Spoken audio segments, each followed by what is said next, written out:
नमस्कार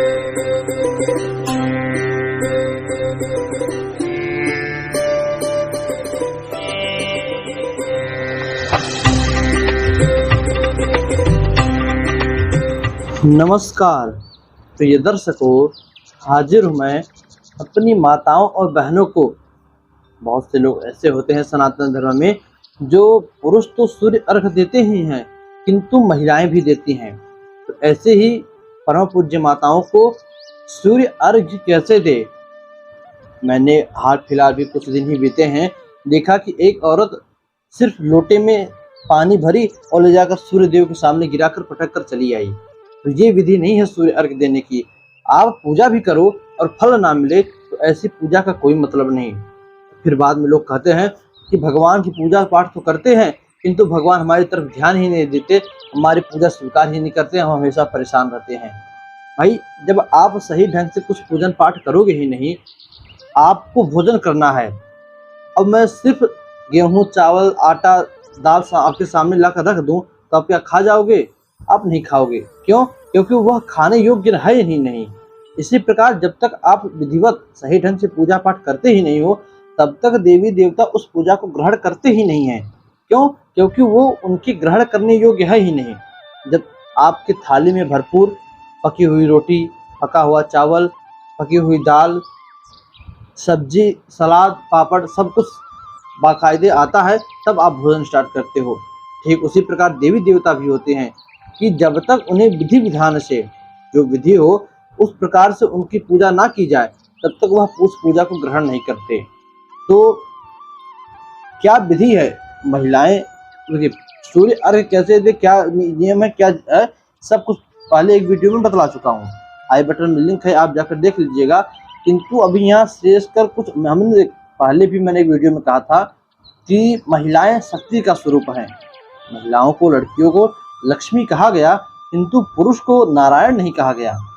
तो यदि आप शक्ति हो और आपसे कुछ गलती होती है उसका भुगतान पूरे ब्रह्मांड को झेलना पड़ सकता है। पुरुष 1 मिनट के लिए कोई गलती करे तो उसे ही सिर्फ भोगना पड़ेगा, किसी अन्य को नहीं। किंतु शक्ति से कोई गड़बड़ी हो जाए तो उसका परिणाम पूरे संसार को झेलना पड़ता है। तो आप विधि विधान से ध्यान पूर्वक हर पूजा पाठ किया करिए। तो क्या विधि है, क्या विधान है, कैसे करना चाहिए, कैसे देना चाहिए, कहाँ पर सूर्य अर्घ देना चाहिए। सूर्य अर्घ देते समय सुहागिन स्त्रियों को क्या क्या नियम पालन करना चाहिए और कौन से वस्त्र पहनना चाहिए, आज इन सभी की बात करेंगे इस वीडियो में। आइए वीडियो को प्रारंभ करें। तो देखिए, प्रारंभ करने से पहले एक बात और बता दूं कि मैंने जितने भी बातें आपको बतलाऊंगा यह सब ब्रह्म पुराण के अंतर्गत लिखा मिल जाएगा आपको। तो क्या लिखा है ब्रह्म पुराण में? ब्रह्म पुराण में सबसे पहले क्या स्त्रियों को सूर्य अर्घ देना चाहिए? तो देखिए, सूर्य अर्घ के लिए सभी को, किसी को वंचित नहीं रखा। सभी को शास्त्रों में कहा, हाँ, चाहे पुरुष हो, स्त्री हो, ब्राह्मण, क्षत्रिय, वैश्य, शूद्र, कोई भी हो, एक छोटा सा बालक भी, वो भी सूर्य देव को अर्घ दे सकता है। क्यों? क्योंकि सूर्य देव को अर्घ देना कोई पूजा नहीं है।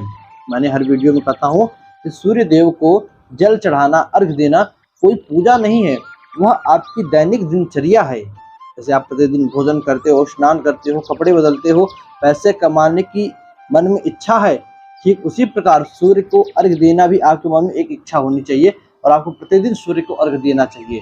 अब चाहे आपकी कुंडली में सूर्य उच्च के हो अथवा नीच के हो, आपको प्रतिदिन सूर्य देव को अर्घ अवश्य देना चाहिए। दूसरी बात, सूर्य, देखिए, सिर्फ महिलाओं के लिए सूर्य की अर्घ कैसे दें? तो जब आप प्रातःकाल स्नान इत्यादि करके पवित्र हो जाओ तो वस्त्र धारण करो। और वस्त्र भी कैसे धारण करो? तो सुहागिन स्त्रियों के लिए कहा कि काले रंग के वस्त्र, कुछ होती हैं शनिवार के दिन पूरा काला पहन लेती हैं, तो काले रंग के वस्त्र नहीं पहनना है। काले रंग के वस्त्र पहनकर सूर्य को अर्घ नहीं देना है। दूसरा, बिना धोए हुए वस्त्र, आज भले ही 2 घंटे पहने किंतु उसे धोकर ही फिर अगले दिन पहनकर तब सूर्य को अर्घ देना चाहिए। बिना धोए भी वस्त्र नहीं पहनना चाहिए।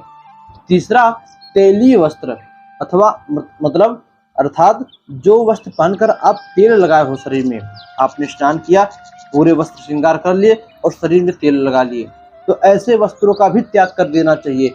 आपने स्नान किया, वस्त्र पहना, सूर्य अर्घ दिया, तब अन्य कोई काम करो। तेलीय वस्त्र भी पहनकर पूजा पाठ नहीं करना चाहिए, सूर्य को अर्घ नहीं देना चाहिए। इन बातों को आप पहले ध्यान में रखो। इसके बाद सूनी मांग के बिना, यदि आपका विवाह हो चुका है तो बिना मांग में सिंदूर लगाए भी आप सूर्य को अर्घ नहीं दे सकते।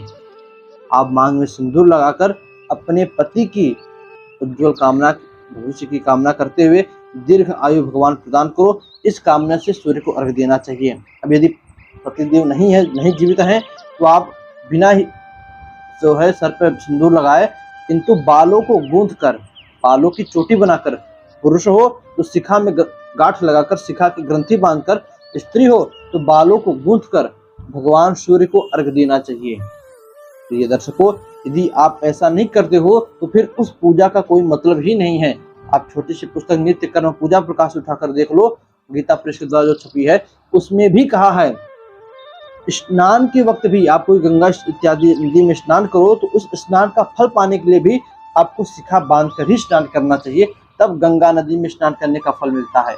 तो यहाँ तो भगवान सूर्य को अर्घ देने की बात हो रही, तो बिना बाल गोथे, बिना शिखा में चोटी लगाए, गट्ठी लगाए आपको जो सूर्य अर्घ नहीं देना चाहिए।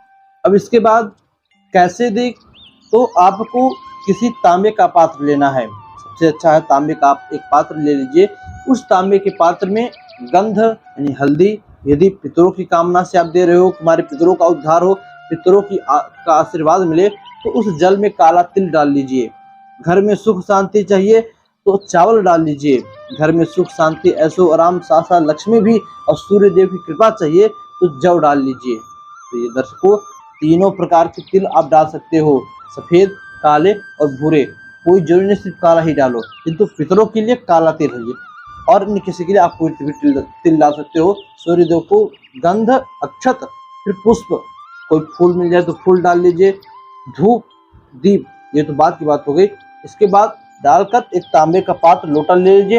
अब मान लीजिए जिसके पास तांबे का पात्र ना हो, उसके लिए फिर कोई अन्य बर्तन आप ले लो, साफ सुथरा लोटा ले लो धोलो से, किंतु सूर्य देव के लिए तांबे का पात्र श्रेयस्कर है। तांबे के पात्र से ही उन्हें जल देना चाहिए, नहीं फिर पीतल इत्यादि चांदी जो भी हो आप उसे ले लो। उसमें पानी भरकर यह सामग्री डालकर आपको जो अंगूठा होता है, उस अंगूठे को लोटे में स्पर्श नहीं करना है। आप यदि स्पर्श कर देते हो तो वह पानी अशुद्ध हो जाता है। उसके बाद आप बाएं हाथ में उस लोटे को ले लीजिए और उसके जल को अभिमंत्रित कीजिए। अब अभिमंत्रित कैसे करेंगे, तो उंगली उस पानी में नहीं डालना है। ये भी याद रखिएगा, यदि आपके नाखून उस जल को स्पर्श कर देते हैं तो वो भी वह जल अशुद्ध हो जाता है।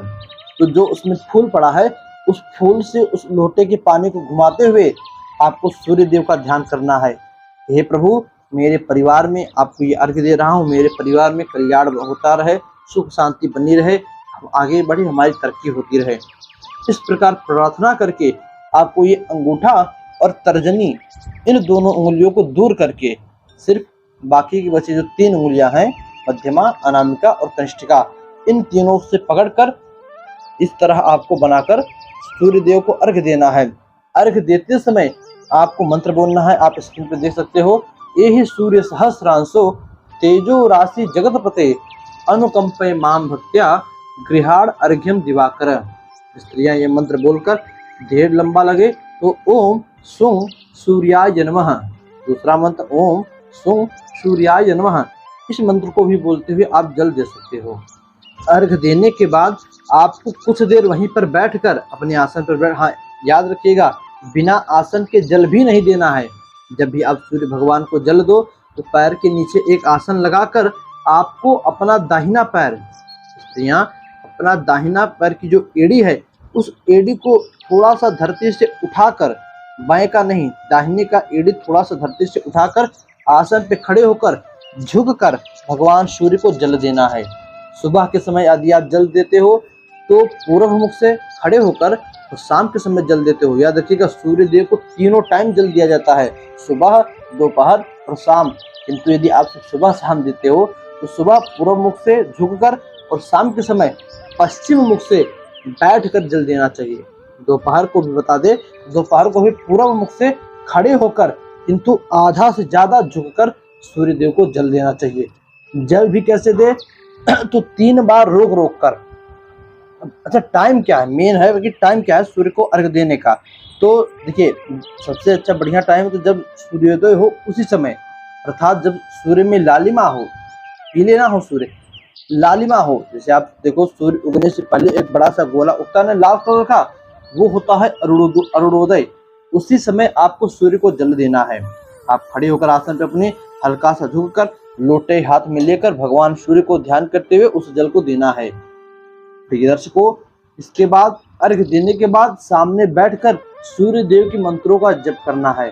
मंत्रों से जप करें तो आपको पहले जो मंत्र बतलाएं, हे सूर्य सहस्रांश से तेजो राशि जगतपते अनुकंपय माम भक्त्या गृहाण अर्घ्यम दिवाकर, इसका जप नहीं करना है, इसको सिर्फ अर्घ देते समय बोलना है। बाकी जो दूसरा बचा हुआ मंत्र है, ओम सोम सूर्याय नमः, इस मंत्र को बोलते हुए आपको वहां पर बैठकर भगवान सूर्य की 108 बार अथवा 51 बार अथवा कम से कम 11 बार इस मंत्र का जप करना है। तो प्रिय दर्शकों, ये थी भगवान सूर्य को अर्घ देने की विधि। यदि आप इस प्रकार भगवान सूर्य को अर्घ देते हो तो आपको उस सूर्य अर्घ का फल मिलता है। अब ये नहीं करना है सिर्फ एक लोटे में पानी ले, थोड़ा सा चंदन अक्षत डाले और जाकर सूर्य के सामने पटक दे, ऐसा बिल्कुल नहीं करना है, नहीं तो आपको उस सूर्य के अर्घ का फल मिलेगा ही नहीं। तो माताएं बहनों, पूरी जो विधि विधान थी शास्त्रों के हिसाब से ब्रह्म पुराण के अंतर्गत ऐसा जो है लिखा मिलता है। आप इस प्रकार भगवान सूर्य को अर्घ दो, आपको लाभ अवश्य मिलेगा। सूर्य से जितने भी प्रभावी दोष हैं आपके ऊपर, वह सब दूर होगा और उससे संबंधित जितने फल हैं वह सब मिलना प्रारंभ हो जाएगा। बस आज के लिए इतना ही, इजाज़त दीजिए। पुनः मुलाकात होगी किसी नए वीडियो में, किसी नए टॉपिक के साथ।